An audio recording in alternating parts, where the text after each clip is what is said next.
좋은 날입니다. 오늘도 말씀 안에 승리하는 하루 되시기를 기도하겠습니다. 오늘 생명의 산 본문은 느헤미야 6장 15절부터 7장 4절입니다. 오늘 본문에서는 성벽 재건이 완성되고 유다의 귀족들과 도비아가 내통하는 모습과 예루살렘 성벽을 방비할 책임자를 세우는 모습이 나옵니다.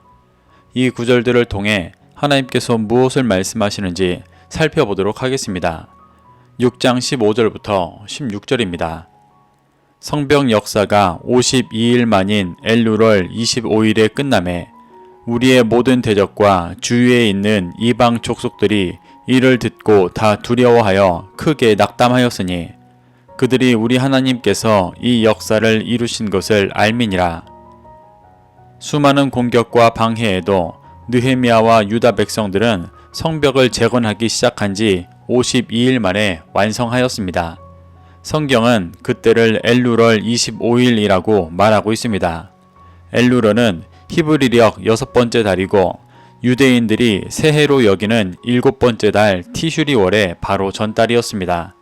그래서 엘루럴 25일은 일주일 후면 새해가 시작되는 때였습니다. 유대인들은 엘루럴이 되면 첫날부터 테슈바라 하여 모세가 시내산에서 40일간 이스라엘의 죄를 회개했던 것처럼 40일간 회개하는 시간을 가졌습니다. 그래서 새해 첫날은 테슈바 30일을 회개한 후 맞이했고 테슈바 40일째인 티슈리월 10일에 대속죄일을 보내며 근본적인 죄에 대해 깊이 회개하였습니다. 성벽이 엘루럴 25일에 완성되었다는 것은 유다 백성들이 깊은 회개 속에서 무너진 영역을 회복하고 새로운 제사장 나라로 살아가게 되었음을 보여주는 것입니다. 이렇게 유다 백성들이 52일이라는 짧은 시간에 자신들의 죄를 깊이 회개하며 무너진 성벽을 회복하자 이방 족속들이 이를 듣고 다 두려워하여 크게 낙담하였습니다. 이는 이방 족속들이 유다 백성들을 협박하고 미혹하며 원했던 반응이었지만 그들의 모든 방해에도 짧은 시간에 기적과 같이 성벽을 쌓아 올린 것에 대해 오히려 그들이 두려워하고 낙담하고 있습니다. 성경은 이방 족속들이 이 기적과 같은 일이 하나님께서 역사하셨기 때문인 것을 안다고 기록하고 있습니다. 여기서 알다의 원어는 경험하여 아는 것을 의미합니다. 그들은 하나님의 역사하심을 직접 경험하며 하나님의 위대하심을 인지하게 된 것입니다. 5장 17절에서 느헤미야의 상에 이방 족속들 중에서 우리에게 나온 자가 함께 했었다고 기록하고 있었습니다. 그들은 불가능해 보이는 상황 속에서 기적과 같이 성벽을 완성하도록 유다 백성들을 인도하시는 하나님을 경험하고 진리 안으로 들어오게 된 것입니다. 이것이 진리를 쫓아 살아가는 제사장 나라가 빛을 비추고 열매 맺는 일이었습니다. 하지만 안타깝게도 모든 이방인들이 그 빛에 다 반응하지는 않습니다. 이후에도 여러 비진리로 유다를 미혹하는 이방의 모습이 드러나게 됩니다. 17절부터 19절입니다. 또한 그때 유다의 귀족들이 여러 번 도비아에게 편지하였고 도비아의 편지도 그들에게 이르렀으니 도비아는 아라의 아들 스가냐의 사위가 되었고 도비아의 아들 여호하난도 베레가의 아들 무슬람의 딸을 아내로 맞이하였으므로 유다에서 그와 동맹한 자가 많음이라. 그들이 도비아의 선행을 내 앞에 말하고 또 내 말도 그에게 전하매 도비아가 내게 편지하여 나를 두렵게 하고자 하였느니라. 성벽이 재건되어지고 이방인들이 하나님을 인정하고 두려워하던 그때 유다의 귀족들은 여전히 도비아와 편지하며 결탁하고 있었습니다. 유다 백성들이 하나가 되어 죄악들을 회개하고 무너진 영역을 회복해야 하는데 정작 지도층이라 하는 귀족들은 계속해서 이방 세력들과 결탁하여 육신의 유익을 쫓고 있었습니다. 도비아를 사위로 맞은 스가냐는 느헤미야 12장 3절에 제사장으로 나오는 자와 동일 인물로 추정합니다. 도비아와 사돈을 맺은 무슬람 또한 3장에서 성벽의 두 부분이나 보수했던 열심히 있는 제사장이었습니다. 그런 그들이 성벽을 쌓는다는 것이 어떤 의미인지도 깨닫지 못한 채 여전히 이방의 대적과 섞여 비진리를 쫓고 있는 것입니다. 느헤미야가 자신의 모든 것을 들여 성벽을 쌓고 있는 이유는 유다를 미혹하는 이방의 비진리와 단절하여 유다의 진리의 기준을 세우기 위한 것이었습니다. 그런데 귀족이고 제사장인 지도자층에서 그 의미를 쫓지 못하고 자신의 유익을 위해 여전히 도비아와 섞여 있으며 오히려 느헤미야에게 도비아의 선행을 말하고 그를 변호하고 있습니다. 물론 이미 도비아와 사돈 관계를 맺은 상태에서 삶을 변화시키는 것이 쉽지 않았을 것입니다. 하지만 지금은 과거의 죄를 철저히 회개하고 삶을 새롭게 해야 할 때인데 그들은 자신의 죄를 덮어버리고 그 상태에서 구원을 받기를 바라는 안타까운 모습을 보여주고 있습니다. 도비아가 바뀐 것도 아니고 여전히 느헤미야에게 협박 편지를 보내며 두렵게 하려 하고 있었지만 귀족들은 자신의 유익에 집중되어 무엇이 선한 일인지조차 기준이 없는 안타까운 모습을 보여주고 있습니다. 7장 1절부터 2절입니다. 성벽이 건축됨에 문짝을 달고 문지기와 노래하는 자들과 레위 사람들을 세운 후에 내 아우 하나니와 영문의 관원 하나냐가 함께 예루살렘을 다스리게 하였는데 하나냐는 충성스러운 사람이요 하나님을 경외함이 무리 중에서 뛰어난 자라.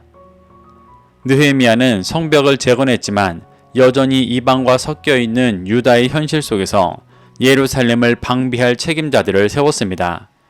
이는 단순히 군사적으로 성을 지키는 것만이 아니라 유다를 이방의 비진리와 단절하기 위해 일하고 있는 것입니다. 그렇기 때문에 느헤미야는 성문에 문지기와 노래하는 자들과 레위 사람들을 세웠습니다. 문지기와 노래하는 자들과 레위 사람들의 원어를 보면 모두 정관사 하가 붙어 있어 동일한 부류의 사람으로 볼 수 있습니다. 그래서 세 부류의 사람들이 모두 레위인인데 직임을 나눈 것으로 봅니다. 레위인들은 원래 성전을 섬기는 자들이었습니다. 느헤미야는 재건한 예루살렘 성을 성전과 같이 하나님께서 임재하시는 거룩한 곳이 되기를 바라며 거룩한 기준으로 방비하고 있는 것입니다. 이 중 노래하는 자들은 단순히 가물을 즐기는 자들이 아니라 하나님의 행하신 일을 찬양하는 자들로 진리의 곡조를 입혀 선포하는 일을 했었습니다. 각 성문마다 노래하는 자들을 통해 진리를 선포하고 말씀의 기준을 가진 레위인들이 문지기로 성문을 통제하며 예루살렘을 비진리로부터 구분하고 지키고 있는 것입니다. 느헤미야는 자신의 동생 하나니와 영문의 관원 하나냐를 관리자로 세워 성벽을 방비하게 하였습니다. 2절을 보면 예루살렘을 다스리게 하였다고 기록되어 예루살렘에 총독으로 세웠다고 오해할 수 있지만 전후 문맥상 예루살렘의 방비 책임자로 세운 것으로 볼 수 있습니다. 이들을 책임자로 세운 이유는 충성되고 하나님을 경외함이 무리 중 뛰어난 자였기 때문이었습니다. 느헤미야가 하려는 일은 진리의 기준을 세우는 일이었기 때문에 성벽 방비 책임자로 무력이 강한 사람을 세우는 것이 아니라 하나님을 경외하는 자로 세운 것입니다. 이것으로도 느헤미야의 진정한 목적을 볼 수가 있습니다. 3절부터 4절입니다. 내가 그들에게 이르기를 해가 높이 뜨기 전에는 예루살렘 성문을 열지 말고 아직 파수할 때에 곧 문을 닫고 빗장을 지르며 또 예루살렘 주민이 각각 자기가 지키는 곳에서 파수하되 자기 집 맞은편을 지키게 하라 하였노니 그 성읍은 광대하고 우리 주민은 적으며 가옥은 미처 건축하지 못하였음이니라. 느헤미야는 성벽을 방배하는 자들에게 해가 높이 뜨기 전에는 예루살렘 성문을 열지 말라고 명했습니다. 해가 뜨기 전에는 성문을 열지 말라는 이유는 어둠 속에서 적의 야습을 대비하기 위한 상식적인 명령이기도 했지만 이는 영적으로 어둠과 비진리에 문을 열어줘서는 안 된다는 의미이기도 했습니다. 어둠은 영적으로 죄와 사망의 시간입니다. 느헤미야가 성벽을 쌓고 성문을 만든 이유는 유다가 이 어둠과 분리되어 진리의 빛 가운데 살아가게 하기 위한 것이었습니다. 그래서 느헤미야는 파수한 때 성벽 안에서 백성들이 각자가 어떻게 방비해야 하는지까지 세세히 알려줬습니다. 이는 어둠을 몰아내고 진리의 빛으로 살아가는 일이 몇몇 책임자들이 성벽을 막는다고만 되는 것이 아니라 모두가 자신을 보호하고 진리를 쫓아 제사장 나라의 백성으로서 살아가야 하는 일이었기 때문이었습니다. 그래서 느헤미야는 문을 닫고 빗장을 지르며 각각 자기가 지키는 곳에서 파수하되 자기 집 맞은편을 지키게 하라고 세세히 말하고 각자가 어둠과 섞이지 않아 제사장 나라 백성으로 살아갈 수 있도록 인도하고 있는 것입니다. 그런데 4절에서는 성읍이 광대하고 주민이 적으며 가옥은 미처 건축되지 못했다고 기록하고 있습니다. 집을 짓지 못했다는 것은 각자가 온전히 하나님께서 거하시는 성전이 되지 못했다는 것을 의미합니다. 주민이 적다는 것 또한 아직 진리를 온전히 쫓는 자들이 적다는 것을 보여주는 것입니다. 아직은 유다 안에 진리의 빛을 따라 제사장 나라의 백성으로 살아가는 자들이 미약한 상태인 것을 보여주는 것입니다. 그렇기 때문에 6장 후반부에서 보였듯이 아직 도비아와 같은 이방 세력과 결탁하여 진리만을 온전히 쫓지 못하는 이들이 많았던 것입니다. 그래서 8장에서는 종교를 개혁하며 초막을 짓고 주님 다시 오실 때를 기다리고 준비하는 절기를 보내게 됩니다. 느헤미야는 물리적인 성벽을 쌓는 것에 만족하지 않고 유다가 영원한 하나님의 나라를 준비하고 소망하는 제사장 나라가 되도록 끝까지 인도하고 있는 것입니다. 이렇게 느헤미야는 성벽을 완성한 후에도 여전히 비진리와 섞여 있는 유다를 회복시키기 위해 성벽을 방비하며 거룩한 제사장 나라가 되도록 인도하고 있습니다.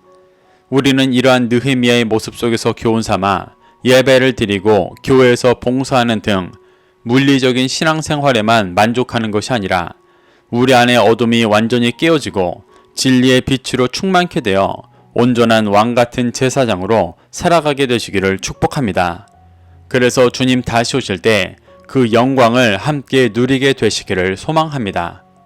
오늘도 이 말씀을 심령에 새겨 승리하는 하루 되시기를 기도하겠습니다.